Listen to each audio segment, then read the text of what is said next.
Not giving me long.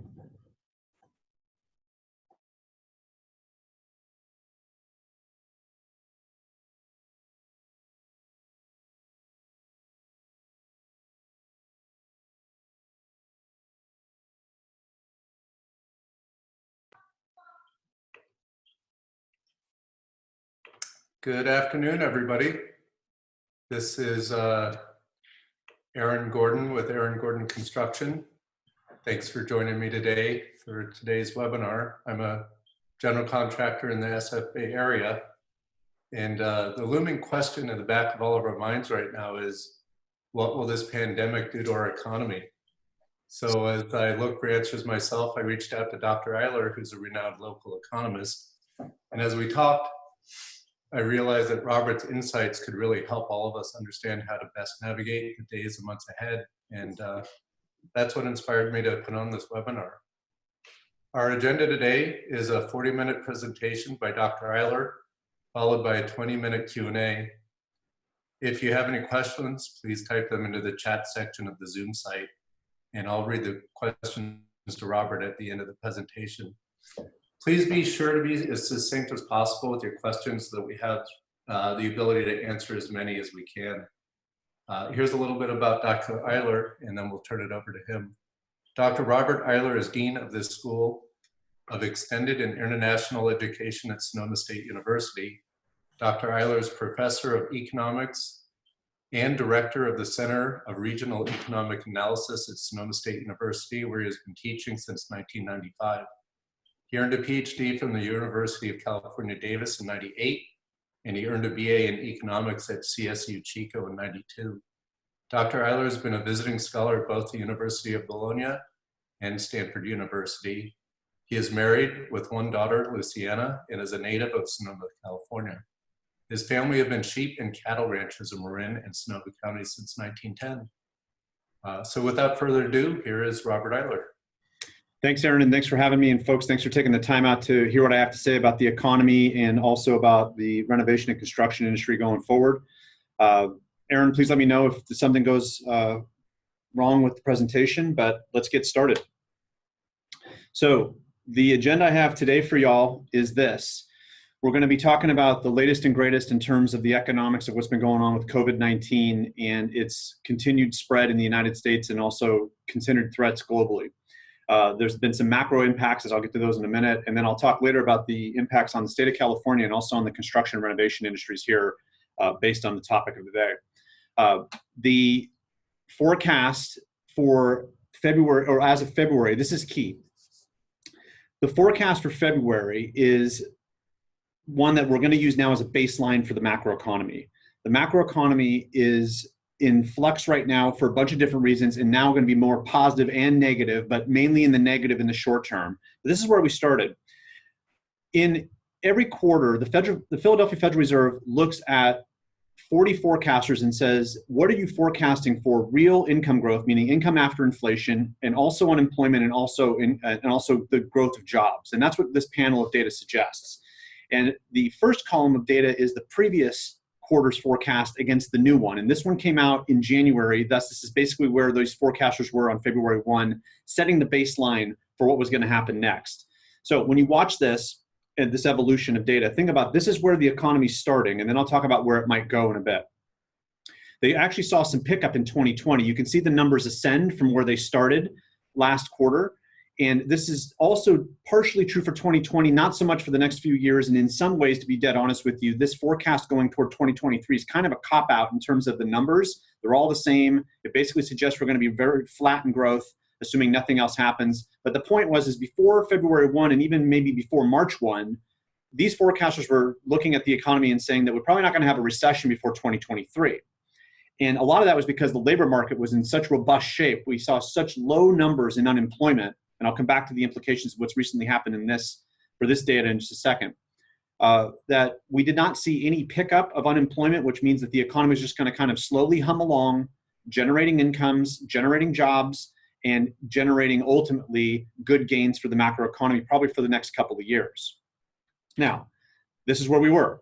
Creating those jobs, though most of it was low-wage jobs. Consumer confidence was high because we didn't see recession coming, and the election seemingly is not any part of this forecast. because the supposition is that President Trump was going to be reelected. Now, looking at it even more completely, and I'm doing this graph even though this is really just showing you the baseline, is because it's going to show you some recessions in the past and what's happened. So these shaded areas show you how GDP growth, or really the income growth in the American economy after inflation, ebbed and flowed through boom times and recession. So hopefully my arrow will show on the screen. You can see here that there's the 90s where we had the big boom around the beginning of the dot-com era. We had the big construction boom in this section here, and then we've had this sort of great recovery here after the Great Recession.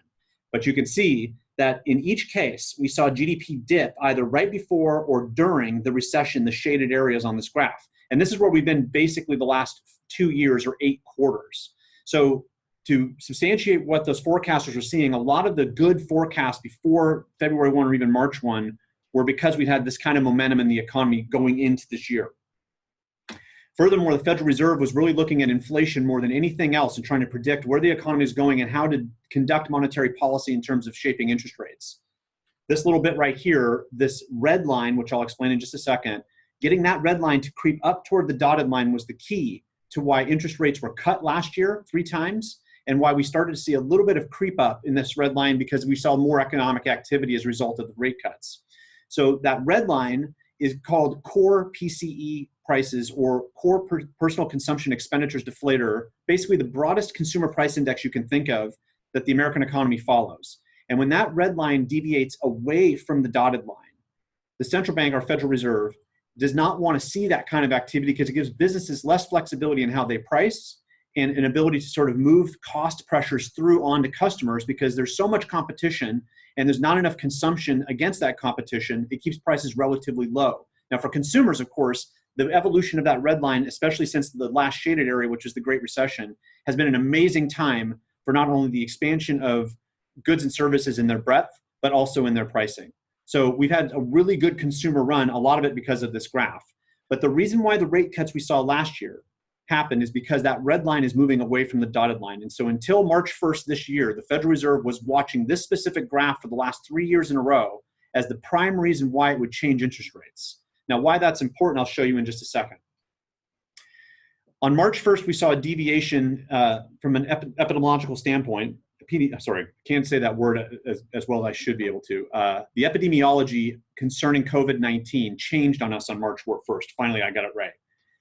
That breakpoint is something as to why we've gone through all this craziness the last 3 or 4 weeks. If that line had stayed relatively flat in the United States, we probably would not have shelters in place, businesses shuttering up, and people losing their jobs. We've probably been okay with a relatively minimal amount of damage to the US economy. But once this started to ascend, it meant that the number of cases was going to rise exponentially. And I'll come back in a second on just the other side of this. And that's really what tipped us over. This is a critical factor. If we get this curve to start increasing at a so-called decreasing rate, or actually start to turn back toward zero, we're going to see some real changes in our economy for the positive. But while this is going up, it's going to be very tricky. And you can see it just barely clicked last week to getting maybe closer to flattening out, but we're not quite there yet. So this is what sent most of our financial markets and most of our policymakers into a tailspin around what was going on with COVID-19. Now, how did that translate itself immediately to the newspaper and to our lives at home? Was this graph. This graph represents the equity markets from 2000 to just yesterday, March 25, 2020. And I'll show you the recessions in a minute. They should show up. There they are. You can see the long bull market from the end of the big shaded area all the way up here, even with some bumps and clumps. We got all the way up here to this real tip top right here. And then the shaded area shows you what's happened just since March 1st. So if you think about the last graph, March 1st, there was a break point in the number of cases that took place, and we didn't know what was going to happen, and we saw an exponential rise being projected and actually playing out in our economy. The markets did not like that, and they started to sell off very quickly. So part of that sell-off now happened in sort of 2 stages. One, the first stage was everybody kind of panicking and going in against everything in the market, but also moving to bonds and some other commodities in which that pushed rates down. 10-year mortgages, home equity lines of credit saw a real push down in terms of rates. And then after that, the second round, which we're kind of still in, we saw everybody selling everything and going to cash and commodities. Hopefully that's going to end, and we've seen a little bit of give back there as well as the market picking back up a little again. But that downturn is a significant one, and the reason I'm showing you this 20-year history is because it does show you it's very rare to see this kind of drop, almost vertical drop in 1 month, and these data are monthly. So what's that mean? Well, first, when you think about market selling, you want to think about, well, what industries are most likely affected in such a way that where were the focal areas that investors were selling off? Well, certainly travel, specific to airlines, we've seen a lot of selling off there and a lot of concern about what's going to happen once this is done and how much people will go back on vacation and when, which really means how much revenue you lost in that intermediate period. Next is the hotel business and thinking forward of, okay, well, people aren't traveling by plane for business or pleasure. What's going to happen to hotels in terms of their revenues? And then there's a bunch of trickle-down effects, especially in places like California that rely on a lot of travel and with very many pockets of places that are extremely reliant on travel. That's a big question. Next was consumer electronics. We were very concerned about what was going to happen with supply chains and the availability of new phones, new computers, et cetera. Our business, for example, we've ordered a bunch of new computers. They're on back stock, so we're waiting. That can change productivity. And so we're still watching that evolve as the Chinese economy still comes out of this somewhat slowly. Next is Amazon, and Amazon kind of has somewhat of a mixed bag here. One is that they've seen a ramp up in orders because people are now at home and sort of buying stuff to have delivered. The second is they're also being asked to twist their business a little bit away from their normal delivery patterns of goods and services to homes towards medical supplies, and whether or not people at some point will say, okay, I've now ordered everything I can from Amazon. I'm going to actually slow down now because I don't know what's going to happen with my job. Amazon, like every other retailer, is going to be very nervous about how consumers are going to play out, not necessarily the current situation in which Amazon is built up pretty good to help out, but actually afterward, depending on a mix of both income change and wealth change. Oil and gas are just generally sort of commodities markets around energy. We've seen a big drop off here for two reasons. One is that we should expect demand to fall based on the things I just said, but also all the craziness with the major oil producing nations in terms of their own political strife and a lot of price wars going on between the big producers. That's actually going to help us as consumers, especially our low wage workers that commute once we get commuting back in play in California, have a little bit lower gas price. But that probably won't last too long if we go back to relatively normal seasonal driving patterns. But for right now, it's a pretty good deal. And that should actually help buffer some of the cost problems that the businesses that are remaining open are seeing. But it does not help our oil and gas companies at all. And then finally, consumer durables. So you think about appliances and refrigerators, and obviously the construction business and the renovation business for those of us that do kitchens. It's a big deal in terms of the availability and also just the demand about for appliances going forward. Automobiles are kind of in the same boat. So I'll come back and talk about this later in terms of appliances, but we should expect that on the other side of this, we're likely to see less demand, even with lower interest rates, for things like major appliances and cars. And ultimately, folks, the way that this thing's going to play out, and for the next few slides I'm going to talk about this, is in our labor markets. One of the biggest issues happening right now is how many people are losing their job, for how long they're going to lose their job, and in what industries are they going to lose their job in such a way that it would be less likely that those industries are going to, in a sense, come back quickly after this is all said and done. So what have been reactions around the idea that we're trying to stem the tide on the number of lost jobs we expect? The first one is monetary policy. So when you think about interest rates being shoved back down to the zero lower bound, or basically down to zero again, what the Federal Reserve is trying to do is really support markets. They have now thrown away any ideas about the graph I showed you before, where everything I basically showed you before in terms of the data has now become prologue to wherever we're going next, and may or may not be that connected in terms of forecasting anything for the short term. And we should expect rates to be relatively low for some time, but that means we probably are going to see a little bit more inflation growth, and we're going to want that because we're going to want consumers and businesses to come back. But how much we want it to come back is now going to be a big deal. And one of the biggest issues, and just think about this for later, is when interest rates rise again, and they are going to rise again, what signal does that send to the American economy? And are we going to be at zero for another 7 years like we were right after the Great Recession? We saw a huge fiscal stimulus package, at least discussed. I'm not sure. I still haven't seen final word that the votes are in. But assuming that the stimulus package we've heard about at $2 trillion that is very broad and the broadest in American history has been passed by Congress and signed by the president, we're going to see some major fiscal stimulus. Now, why is that important? Historically speaking, economies grow very quickly if monetary policy is very loose, interest rates are very low, And we see a lot of fiscal stimulus. We see the spending side of our government spend money in large blocks on the American economy, specifically on consumers and businesses directly. So we should expect a lot of fuel for growth on the other side of this issue, assuming that consumers and businesses take advantage of it. And it is, at least right now, because interest rates are so low, and this is the tie between these two policies. In some ways, low interest rates can help finance the fiscal policy, because if you use bonds to finance the fiscal policy, they'll be at relatively low rates in terms of the government paying those bonds back. So the danger lies 5-7 years from now when those bonds mature and the government has to potentially refinance them at higher rates of interest, or they're unable to sell the total amount of bonds that they issue. And that's going to make some real cash crunch time for the government and potentially change interest rates from a market standpoint and not necessarily from a policy standpoint. And then finally, the things we're living with right now in terms of social policy, the lockdown on people's movements and asking people to shelter in place have reverberative effects on labor markets and also on businesses.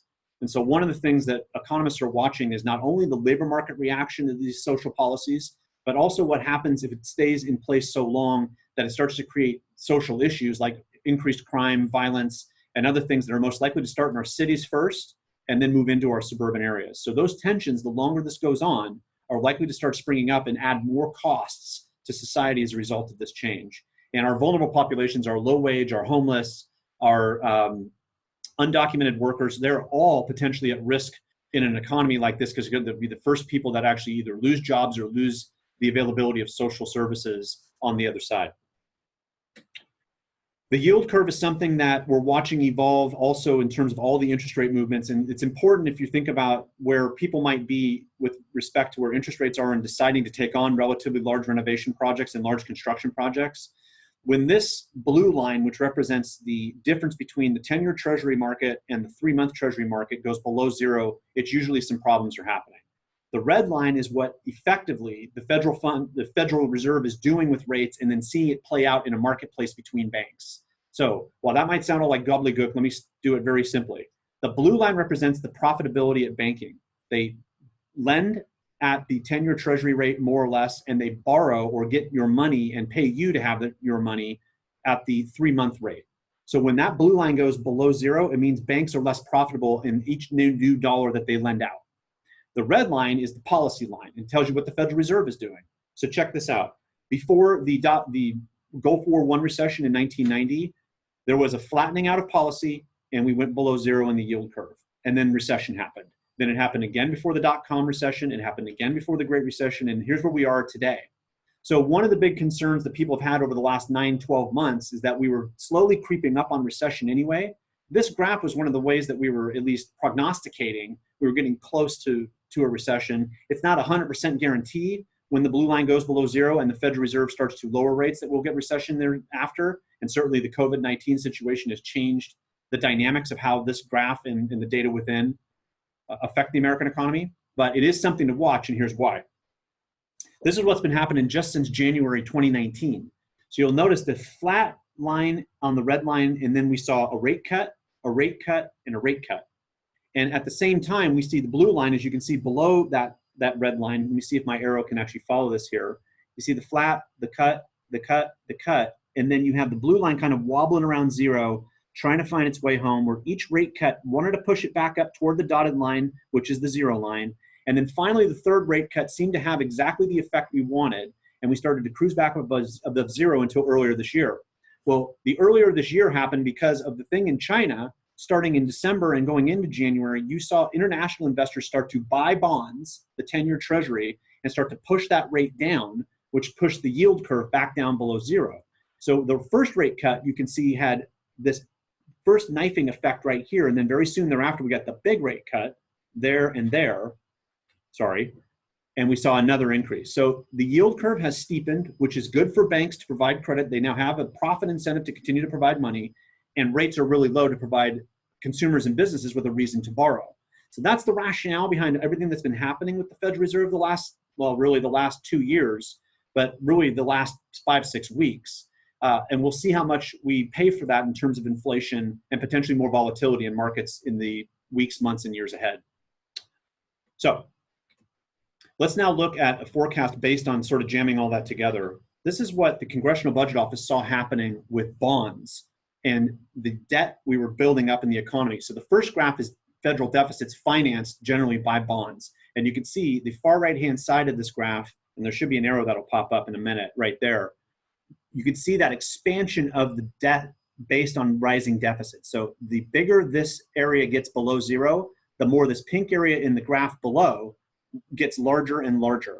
So you can see the projection through 2050 was a very high number, and the scale on this is the percentage of our total national debt to our gross domestic product, or basically our income and our ability to pay the debt easily. Just like at home, your debt to income ratio is a big deal in terms of financing anything. That the second panel, this area here on the bottom with just the pink, that's a very long period since basically the dawn of our country till 2050 as a projection, is just like a debt to income ratio going forward. So they were expecting already this kind of movement. Well, this is what you can expect based on what was passed this week.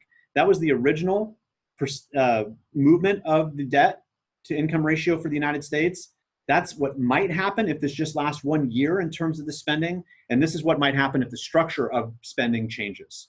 So why this is important is because there could be some threat to Social Security, Medicare, and other social programs later if we have a hard time financing the debt we're building now against the outcomes we're going to need later in terms of spending from those programs as our demography gets older and starts to draw on those social services and social assistance programs. So they're all interconnected, which makes some trying to explain this a little tricky, but just think of it this way. It's just like at home. The more debt you pile on without generating more income, the more tricky it is for you to pay down that debt. The only thing the American economy has in its favor is that everybody around the world wants to buy the American debt. And as a result of that, we can refinance and take advantage of these low interest rates by refinancing the debt and potentially costing us less in interest. Just like at home, it's great to refinance when rates are low. And we'll see if we can pull that off in terms of Congress and making some planning with respect to budgets. So let's talk about more details. Since the stimulus package just came out, I wanted to give you a brief overview of what you should expect, not only as a taxpayer, but also as a business person. And if you're an employer, it's also very important. One is that the government's we're going to find out that we are expecting the government's going to have direct payments to taxpayers, just like a tax refund for those with incomes up to $75,000. And then it'll phase out and move towards zero as you get to $99,000 with, and then this is for an individual. If you're married, the numbers are basically double on each one of those. Families would receive additional $500 per child. So that's the direct payment to try to keep you to consume or help bridge the gap between you not having a job and getting your job back alongside of unemployment insurance. We're going to see these benefits for unemployment rise. So for example, in California generally gives up to 6 months of unemployment insurance. The federal government's going to add 3 months to that. So you might have as much as 9 months worth of unemployment insurance as a result of the federal stimulus package passing. And so we will see if that actually plays out in the final package. It should. And the other good thing, depending on what you're doing, if you have a side hustle, you may actually be able to get unemployment for that. Even if you keep your other job and you lose your side hustle, you may get a little bit of relief there. If your entire job is basically driving an Uber car, you may get some relief there that's additional as well. But one of the things, if you're an employer, that's very important to recognize is that the Family Leave Act is also going to be expanded, especially for those folks that get sick. And that can cost your business more simply because of the COVID-19 issue affecting some of your employees. So be watchful for that in terms of an expanded use of the benefits you already get and how the federal government is going to ask you as an employer to help pay some of that bill. We're also seeing businesses being offered these emergency loans. So the mechanics of this are still playing out, but the supposition is you're going to be able as a small business to apply for a loan that is ostensibly zero interest and perhaps maybe forgiven as long as you don't fire anybody. And so the wild things we're going to hear about in just a second when I tell you about what's going on with unemployment insurance claims may not 100% stick around because of this, but businesses still have to go through the mechanics of applying for these loans and actually getting them and in using them to keep people around. And if you don't know how long this is going to last and you're a business that's already on very small margins, you may not end up taking these loans and people may still end up losing their jobs. So one of the biggest tricks right now for economists is trying to figure out, okay, how many businesses are in the mix, are going to stay open and try to utilize these new packages in such a way to keep their people at work while they're sort of slowly evolving and paying other costs that are not necessarily going to go away. to keep open in the hopes that this thing turns. And that's kind of the gigantic bet here, that by June 30, and you can see in that second bullet that this sort of loans are available in this emergency period through June 30. If July 1 comes around and we're still playing around with this thing and haven't quite turned the corner, it could get a little bit trickier. We're going to see some specific bailouts. So part of the wrangling in Congress over the last few days was the split between small business, basically a Democrat argument, and then the Republican argument. There's some big businesses that have trickle-down effects into the economy that if we don't have a bailout package for, specifically airlines and hotels, the United States economy could get very weird in the summer, even if we turn the corner on this thing and most people want to go back to work. The airlines and hotels may not have enough business or enough finances to basically bridge the gap. So they wanted to put that larger distressed company, sort of big company bailout package in place. Economists were all over the place arguing for and against this, but this looks like it made it into the bill and was sort of the trade-off with the bullet just above. And then finally, we're going to see some healthcare aid come out. So we're going to see a lot of movement around hospitals, personal protection equipment, so-called PPEs, masks, and a lot of different federally funded increases in production for those things to turn the corner and, in a sense, stay safe going into the fall. That's somewhat unprecedented, and we're likely to see a lot of demand for healthcare workers. So you may see some labor market shifts from healthcare, from other jobs into healthcare for those folks that have healthcare training. The demand should rise, as well as rising in the short term for groceries, for grocery workers, and transportation for groceries and other essential items. All that's sort of playing out under our feet. Even as I'm talking here, we're seeing that those labor markets move around. But there was specific language in the bill about healthcare and also the federal funding of opening otherwise shuttered hospitals and the expansion of hospital beds. Okay, so before we move on to California and the construction business, I want to talk briefly about the election. So one of the things to watch for is that before March 1st, we expected Trump to win. Almost every political scientist I talked to said Trump will win the election, and here's why. And the why was two things. One, an incumbent's really hard to unseat in the United States, and especially part two, when the economy's doing well. This whole situation's kind of thrown a monkey wrench in that, partially, but we will see how people look at the Trump administration's handling of this and its turning of the corner. Now, if we think that there's been some change for the negative, it's going to make the election very interesting. But we're seeing a lot of numbers come out that people are still relatively confident. They feel like that the policies that have been put forward are going to help them. And if those actually start to show up in the numbers with small durations of unemployment, small effects on the economy, people feeling like they're spending the money again, and we've gotten back to some normalcy, it's probably going to be relatively a fait accompli that Trump is going to be reelected, and we're going to have another 4 years of the Trump administration. Now, if that happens, we should expect very little change in the direction of the economy unless there's another episode, and I'll come back to that later as well. If the Democrats win, we might see something very, very strange happen. And that is if businesses suddenly think that, A, we've had this episode in 2020 that gave me a lot of pause about expansion plans and really just thinking about, should I let loose cash for an economy that's going to now continue to grow? If you see a Democrat coming into the White House as being the next step to having higher taxes, more healthcare costs as an employer, and just really a higher cost of doing business in the United States, you might stop what spending you were going to do in a wait and see mode, and that might slow down the economy in 2021 simply because you just don't know enough to spend the money, certainly given what's happened in 2020.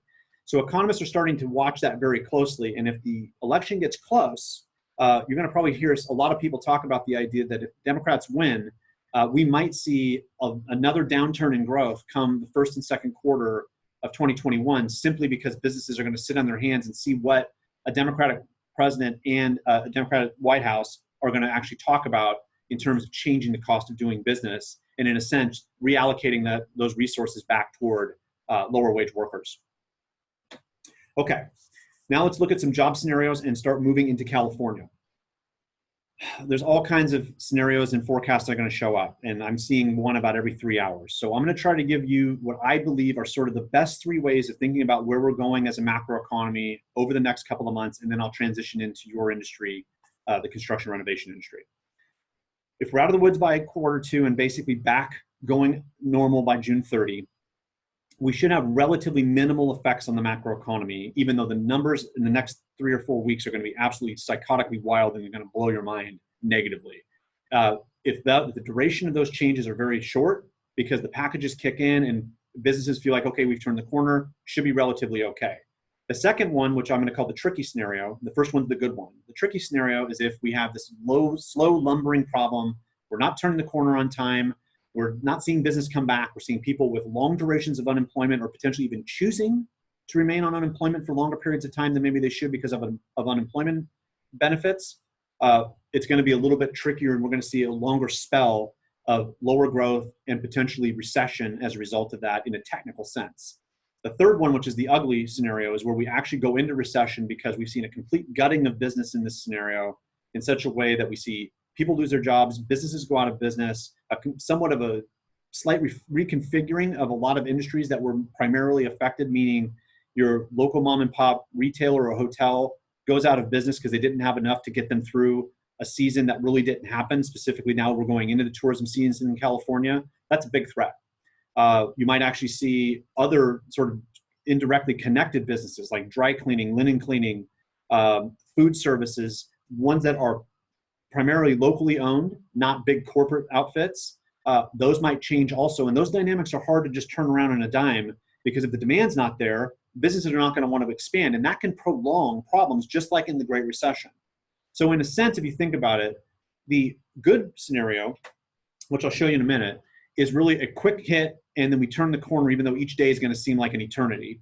The second one is a much longer, or is longer than that, but not too bad in the sense we'll probably have what you can think of as a brief recession, almost like the dot-com recession, and then we'll turn the corner if everything else holds. And then the broader-based issue is a lot more like the Great Recession in terms of potentially lasting about 18 months and being pretty hard in terms of people being out of a job and incomes sagging quickly.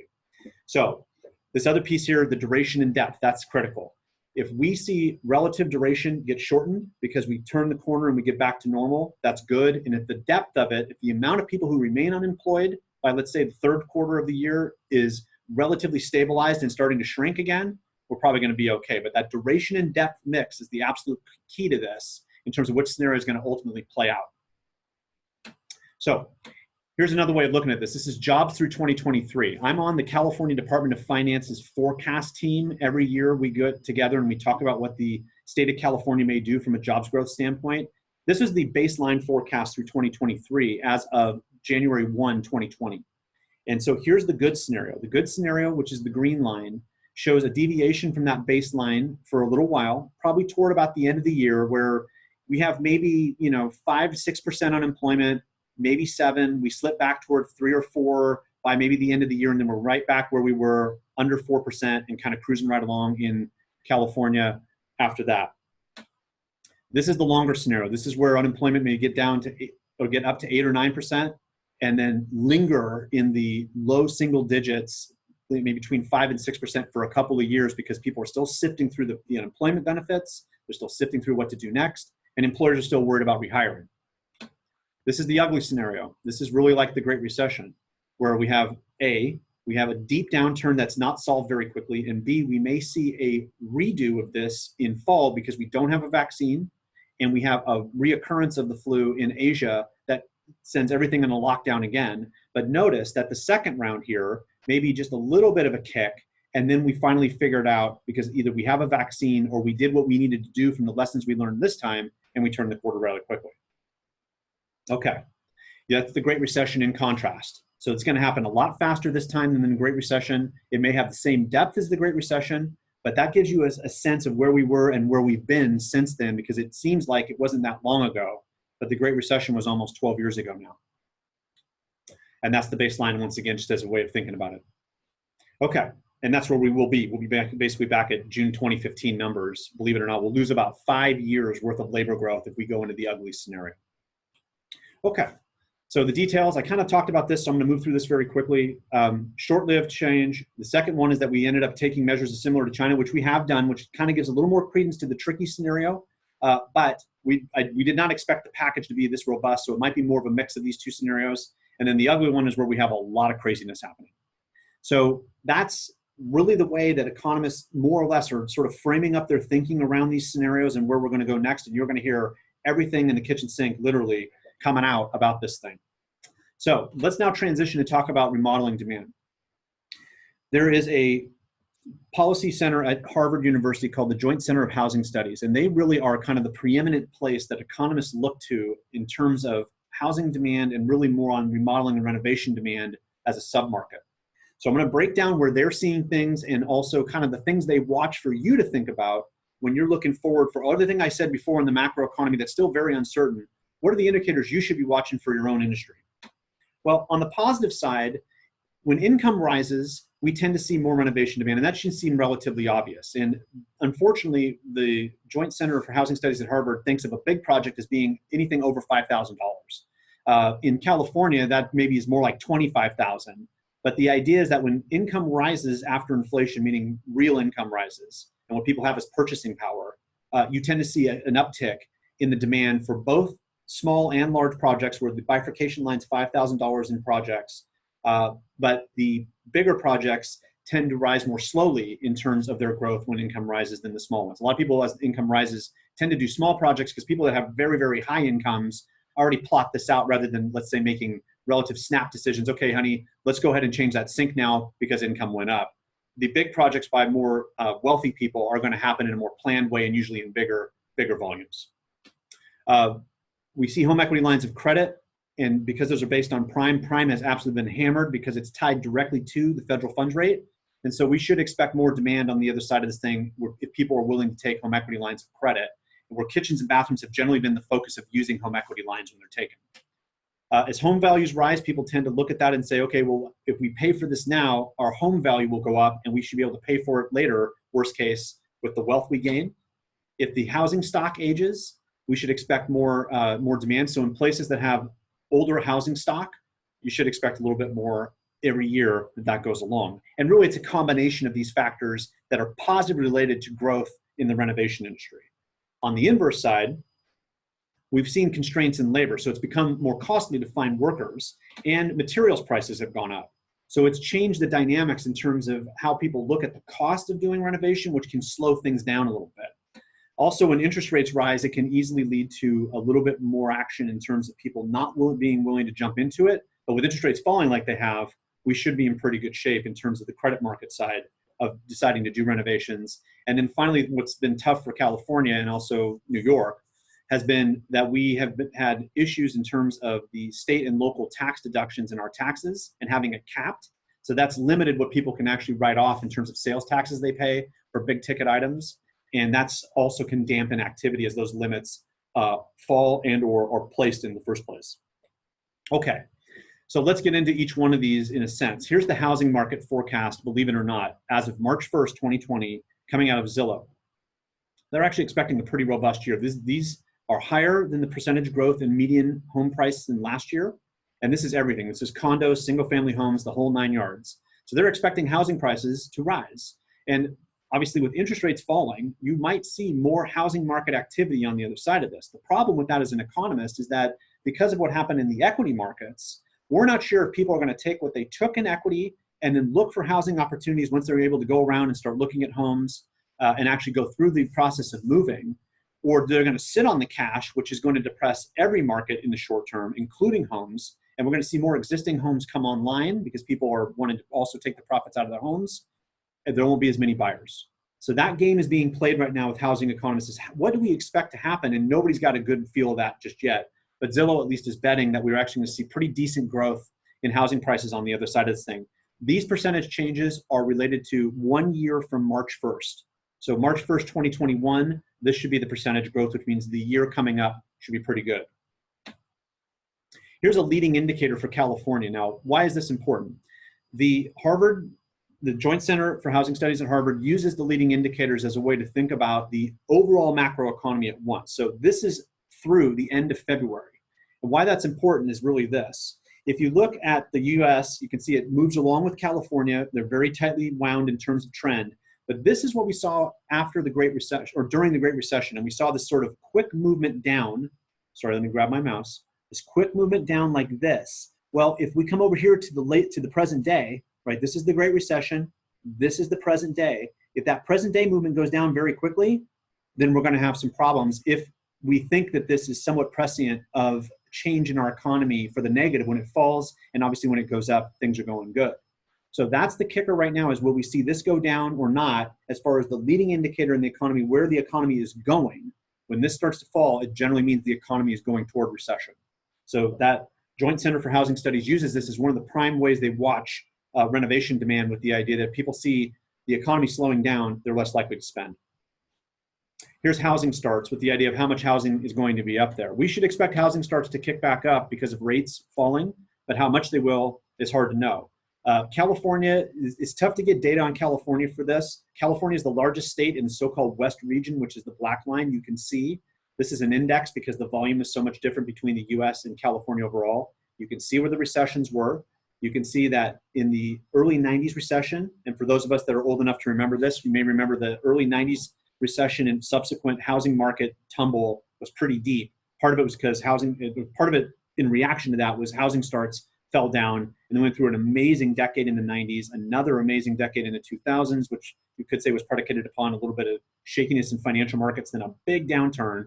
And so we've had some mixed bag results about how housing starts and recession are related to each other the last few recessions. But we're expecting probably in the short term that housing starts are going to move down like this in both the United States, in the Western region, specifically in California, which could be good in terms of suppressing new supply and keeping housing prices in check. But at the same time, it will also probably slow down some construction employment and also construction gains for businesses. Here's real personal income, and here's those recessions again. So if real personal income, the personal income you get at home after inflation, the purchasing power you have changes, you'll see that it's already heading down because inflation was picking up a little bit and gains were slowing down because mainly we were producing low-wage jobs in the United States. When these things fall, generally speaking, when this data fall down towards zero, and recession is usually very near that time. So as it's been going down, this is another reason why we think in recession was sort of creeping, and why those those economic forecasts I showed you off the top were getting less, sort of smaller and smaller rates of growth. We're likely to see that dip down, at least in the short term. Whether it stays there is critical. And you can see, even since the Great Recession happened, we had some times where personal income growth was pretty nasty in terms of not growing that much in California, but has had pretty good gains through the end of 2019, which is this graph since 1999. Here's construction employment on a quarterly basis, percentage change each quarter. Again, when construction employment goes down, it usually is a sign of recession, because housing growth and construction that's related to housing growth tends to be a leading indicator of recession. Housing slows down, the economy slows down, we go toward recession. We will see how that plays out over here, but you can certainly see the big dip from the right before the Great Recession. We have a lot of people talking about how any change in construction could easily mean that this is it and we're end of this latest housing run, but be very careful on that. With interest rates as low as they are, we're really in a weird mixed bag of this time before the recession and then this little time here after the recession, because rates have been hammered already down to the point where they are, or they were right in here. So what story you believe about the credit market and how people are going to react to it versus how businesses are going to react to it in terms of planning new construction, this is a game we're going to have. And California's housing issues are not just going to go away because of this issue here. We're still going to be talking about housing crises once this crisis is over. Here's construction wages. I'm showing this because it's all over the place and you can't really look at wages to tell you much. This is the two recessions recently since 1999. It's been all over the place. And so this is actually, believe it or not, this is seasonally adjusted data, which makes it even more crazy. It just tells you how nuts construction wages can be, even if you look at every 12 months. So when you're thinking about wages, you should expect wages are going to fall in the next few months, if not for the next year, because if people do lose their jobs, they may look at construction as a way of getting back into work, especially if the housing market picks back up. But a lot of it's supply and demand, not just supply. We should expect the supply of workers to come on and grow because of job loss, but the demand may not be there, which may make wages sag for some time. Okay, and here's building material sales, kind of the same deal, all over the place with a little bit of caveat. One is that you can see here in the, right before the dot-com recession, when we'd had a housing boom, building materials prices fell because demand was falling. Same thing as the demand was falling as housing starts fell. So building material sales tend to very much rely on housing starts, but also rely to a certain extent on renovation demand. So I wanted to show you this because prices had kind of moved around 5% per year for some time since the Great Recession had fallen down. You're probably seeing this in your own businesses. But where this goes may also give some impetus to people doing renovation work because they see the prices of doing so between construction wages falling, material wages falling, and interest rates falling altogether.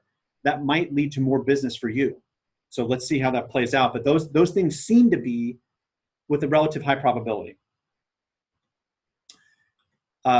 Here's another way of looking at material prices. We're just going to move through that one. And now I want to get to indicators of change, because this is probably the most important slide thinking forward. How do you show what is going to happen best? Okay. Well, as I said a long time ago in this presentation, the labor market was going to play out a lot of what we're going to see in terms of depth and duration of this episode. Initial claims for unemployment insurance have spiked. And when I mean spike, folks, if you see this graph in the newspaper, and you may see it either today or tomorrow at some point, you're going to see a complete sea change in these data. They're going to go from wobbling around 282,000 a week to over 3 million this week. So California might see a surge from about about maybe 60 or 70,000 up to over 600,000 people going in and asking for unemployment insurance in 1 week's time. So that is unprecedented. In the data, in the length of data we have, that we've recorded the data since 1933, that has not happened. So we're getting this into areas where it's going to get very weird. And then whether or not job openings continue to pop up, where people start to get confident enough about turning the corner, and whether or not the total average hours worked a week remain in place, all these things will tell a lot about the labor market in terms of either people asking for unemployment insurance because potentially they lost their job or had their hours reduced, the job openings, whether or not you're still seeing businesses asking for workers, and finally, what are workers really doing in terms of the hours worked and have they kept their jobs? So all of those pieces are going to commingle for us to figure that out. The epidemiology is the next stop. The depth and duration of this crisis, unfortunately, is going to be on a graph that looks like a bell curve, either very steep, big problems, or flattening, which could be problematic if the duration gets longer and longer, but hopefully it'll be relatively flat and then slope off very quickly. That is 100% what we're watching on the science side. Everything else is sort of moot in terms of what it means. And this is also true for Europe. So we're not just watching the United States for market activity or the macroeconomic implications of this crisis. We're also watching what's going on in Italy and Europe and in other parts of the world. And then finally, folks, watch the social side. Our urban areas in California are most likely to see most of the brunt of these problems. And while California may have a lot of cases and some more growth in it, what we don't want to see are the social problems that can come from being cooped up for a long time, not having a job, and basically being restricted from movement in a democratic society, which is different than a place like China, who can kind of impose martial law when they like. For a place like the United States, people don't like to live in a quasi-police state, and you might see some real craziness happen if this lasts another 3 or 4 weeks in our urban areas. And that can elongate the problem on the other side as well. So if we don't get to your questions today, and you have some, this is my contact info. And I hope that you got something out of this, or you felt like it was informative. And Aaron, I'll hand it over to you now to ask you if there's any questions and if I can answer some for a bit. All right, Robert, thank you so much. Really appreciate your time on this.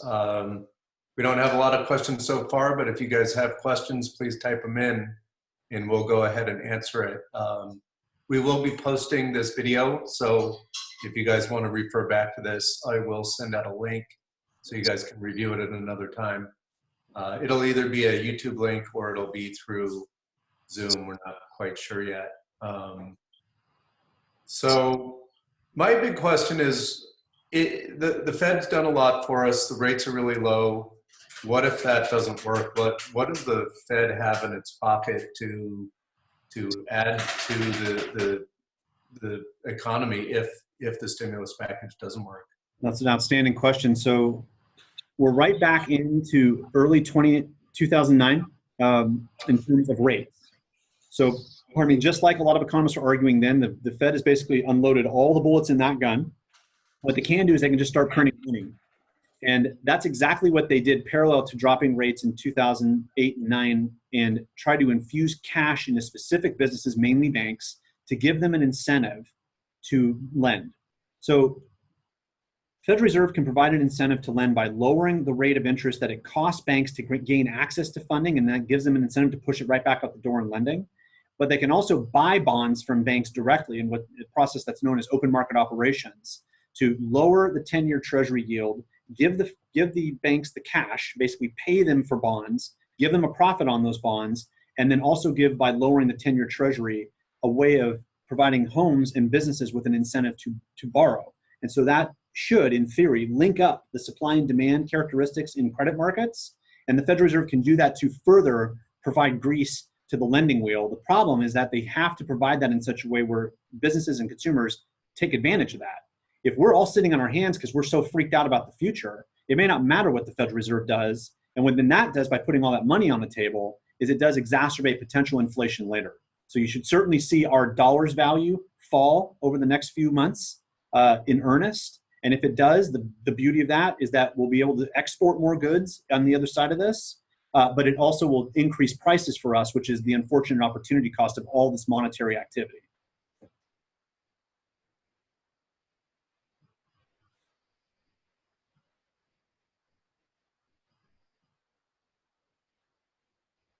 Oh, Aaron, you're on mute. I'm sorry. Thank you. Another question here.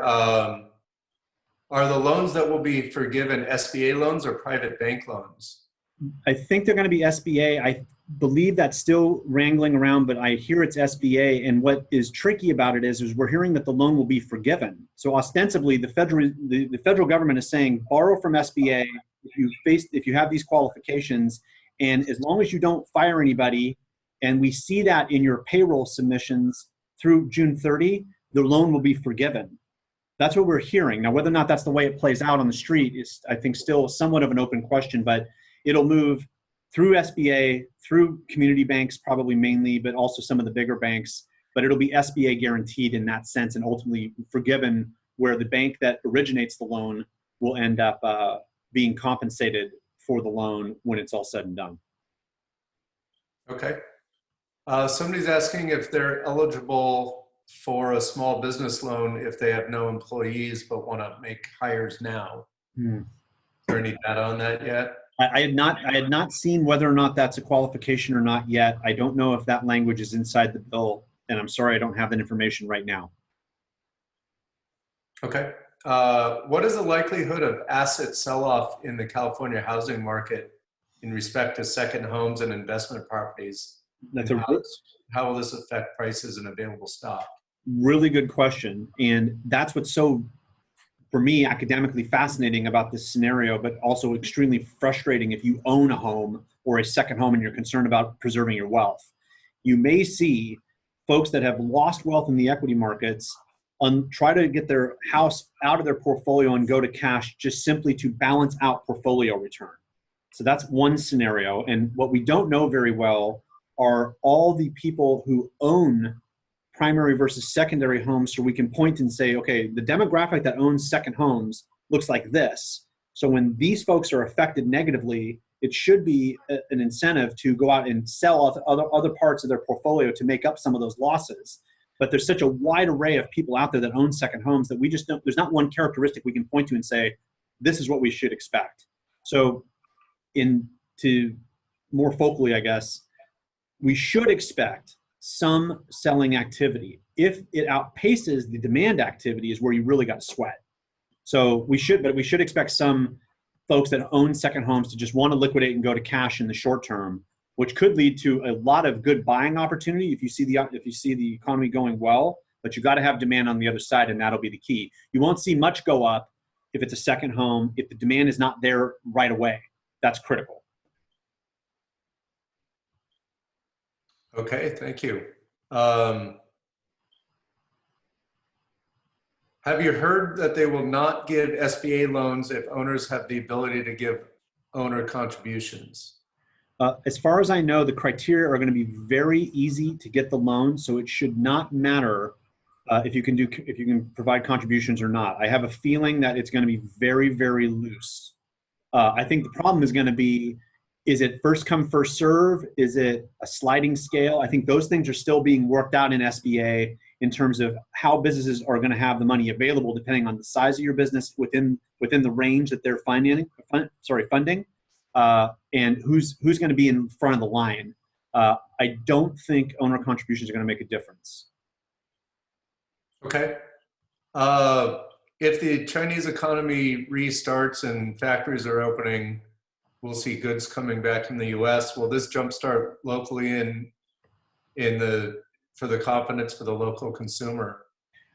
I think the more that the Chinese economy's data report that they're basically getting back to work and the flow of goods and services and normality is coming back to the Chinese economy, I think it's going to provide us with a lot of indirect consumer confidence for sure, yes. And the cool thing is it should also, based on inventories piling up of things that people can't buy right now or maybe are concerned about buying, there should be some amazing deals on the other side of this thing if you want to see sort of the silver lining here. So if you think about a renovation project like a kitchen or a bathroom, the prices on major appliances and on countertops, cabinetry, you're probably going to, for the consumer side of it, there should be some amazing deals on the other side of this to provide the incentive for people to jump in and take on those projects.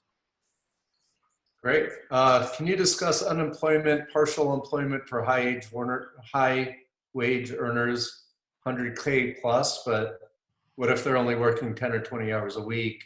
Do those employees qualify? Yeah, what we're hearing is that there is going to be an income cap in terms of the qualification for partial employment. I had not seen a number come out yet that says this is where it's going to be, but it probably is going to be around $75,000 per year, or its analog in terms of wages.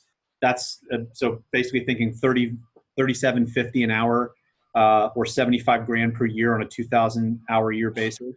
And that'd be where you'll probably see the benefits start to either phase out or end completely in terms of having that partial employment offset with unemployment insurance. Okay, great. After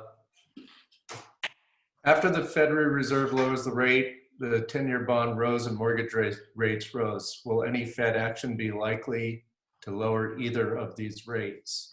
Yeah, that's a great question. So as I explained before, Aaron, when you asked your question, it is possible that the Federal Reserve will print money and go on kind of a bond buying binge, if you will, to try to depress what otherwise might be a rising 10-year rate. So what we saw in the first stages of the stock market sell-off early in March was that people were moving from equities to bonds, and that's what pushed the 10-year rate down very quickly. Then in the second phase, we saw them unload everything, including their bond portfolios, which pushed the 10-year back up. Because when the Federal Reserve cut rates that next time, it was a signal that we were likely to go in recession, and I'm going to cash because I don't know what's going to happen. So that pushed the 10-year rate back up.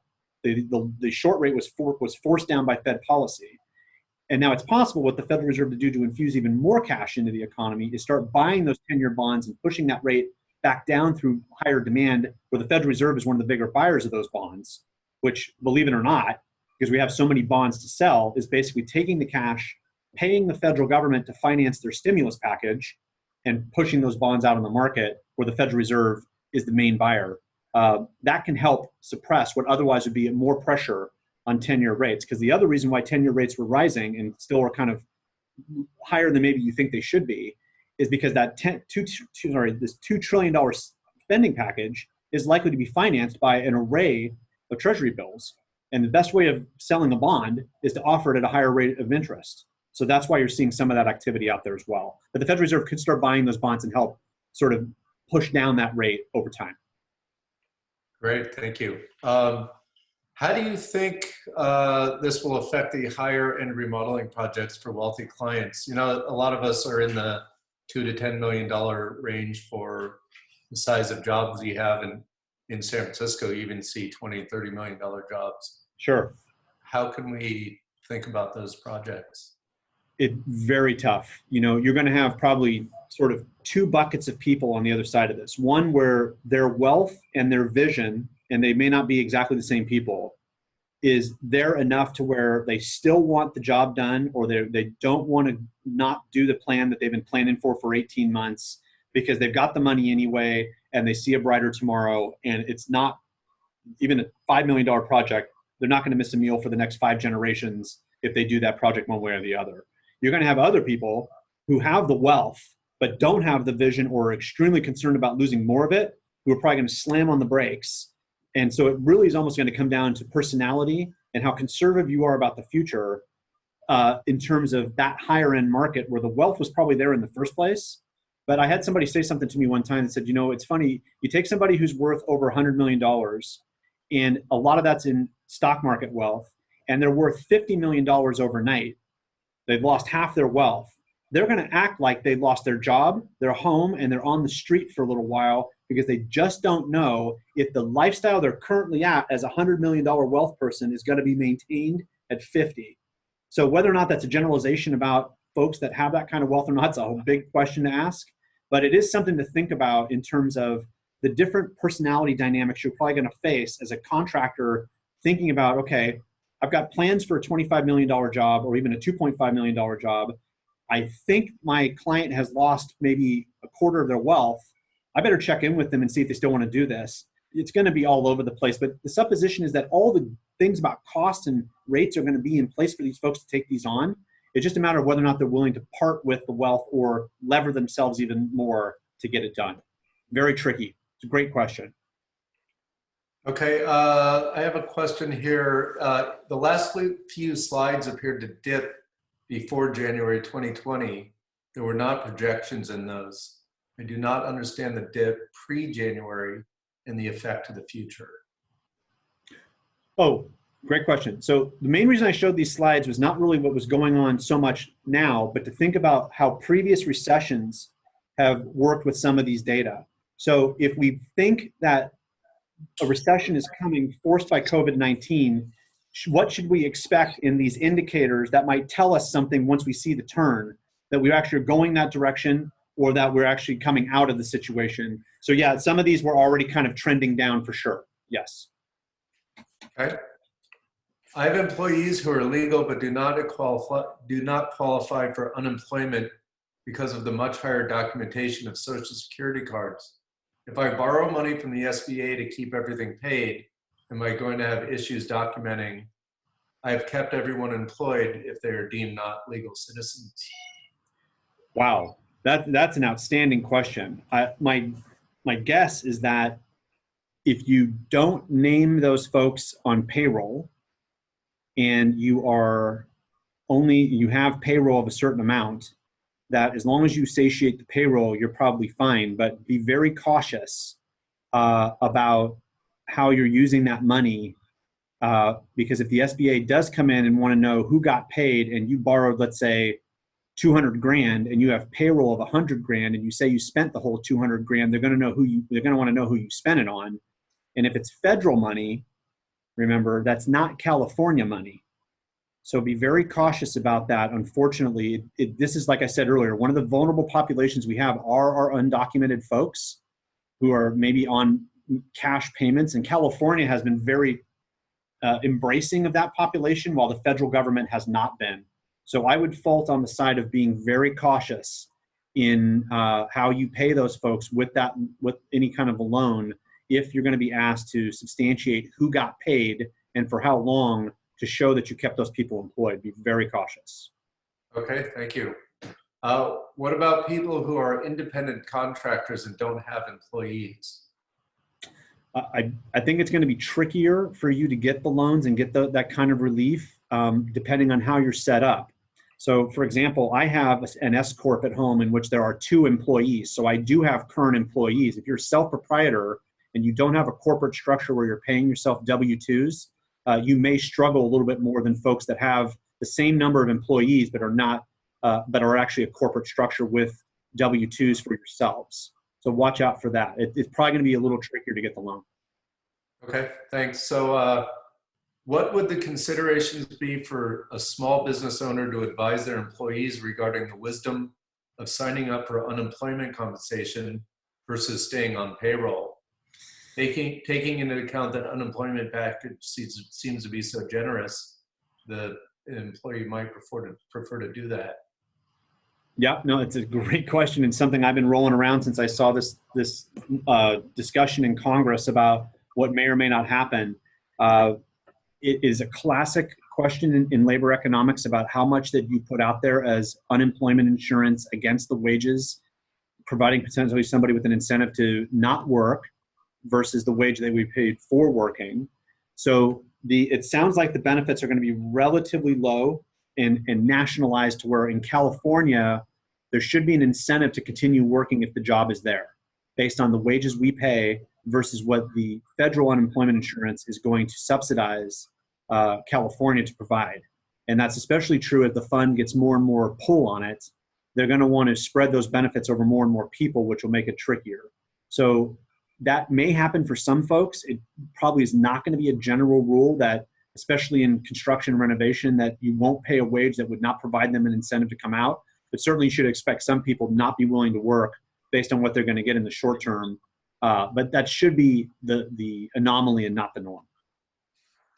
Here's a great question, and one I've been asking myself. So if you're a company and you're in good financial health and you don't need to take out a loan, but there's an opportunity to get a loan where you might not have to pay it back, do we know anything about what their criteria is around these loans?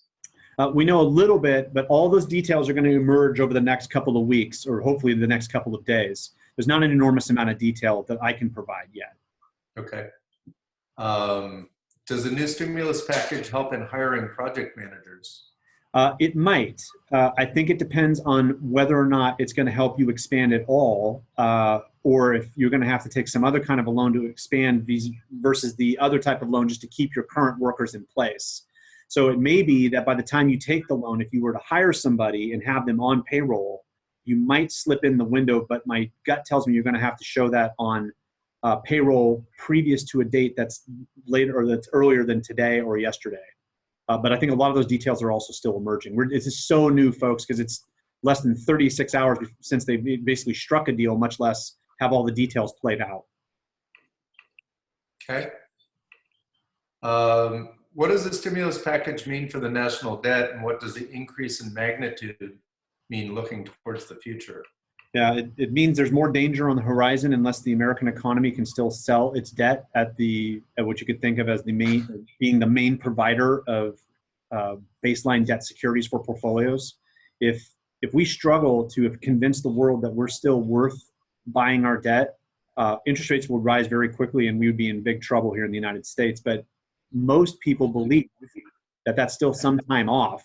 Our problem in the United States is that we are getting to the point where we have multiple social programs that all depend on debt to finance themselves, going to be asking for more and more payments out and thus more and more debt financing later in this decade. So there's been this slow, steady rumbling warning about increasing the national debt more and more quickly as potentially upending Social Security and Medicare as systems. So this is going to be a decade of some serious social change in the United States, the way it's starting out. Okay. If you've already done all of your layoffs and you hire those people back, does anybody know if we're going to be able to apply for any of these loans? I think you should be able to, because you should be able to show that they were on payroll previously, you put them back on payroll, and that really is in many ways the exact thing the federal government wants you to do if you made a preemptive choice to actually ask those folks to come back before they either go on unemployment or they find something else. They want you basically to remain at status quo while you're sorting yourself out and getting ready for the sort of post-COVID-19 scenario. So that should be fine. As long as you had them on payroll previously and you can show you brought them back, you should be okay. Okay. Somebody's asking about landlords and rent. I know San Francisco for residences are giving some relief in terms of paying rent. Is that going to happen in commercial as well? Do you have any information on that? I don't have any information, but my supposition is you're going to have a lot of your tenants asking, and you're probably going to have some state governmental pressure to provide that specifically for, let's say, essential business that may be in your commercial real estate. Like if you have a bakery or you have some time of storage for food and beverage, you may find that there's some state level pressure for you to either hold rent the same or lower it in the short term to provide some cost relief. Okay. Will this have any effect on the legislation of AB 5? I've been thinking about that the last couple of days. It might. They may actually put the brakes on that. And furthermore, you may actually see, and you may remember this. can I stop you and just ask you to define AB5 for everybody? Oh, sorry, sure.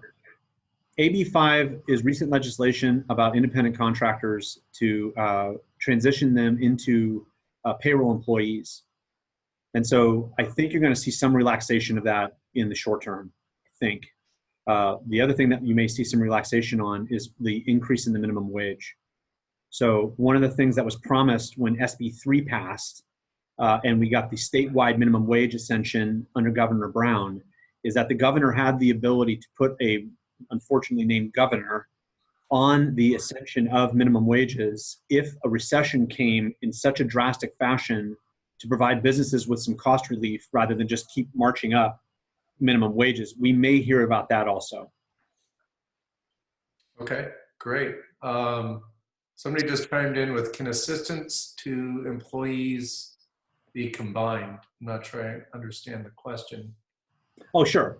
If the question means, can you kind of put multiple packages together for an employee, meaning can they be on partial employment, gain access to family leave, and then maybe also gain access to unemployment insurance? I think there's going to be some ability to combine packages together, but it'll be probably a case-by-case basis. I can't give you any generality around that.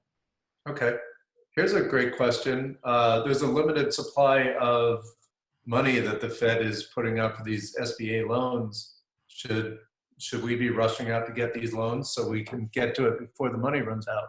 That's a great question. So I think it's certainly, if you have the time, I think it's worth the due diligence to see what you need to do and get in line as soon as possible, because I don't see some kind of an auction taking place or some sort of market mechanism taking place. It could very well be first come, first serve.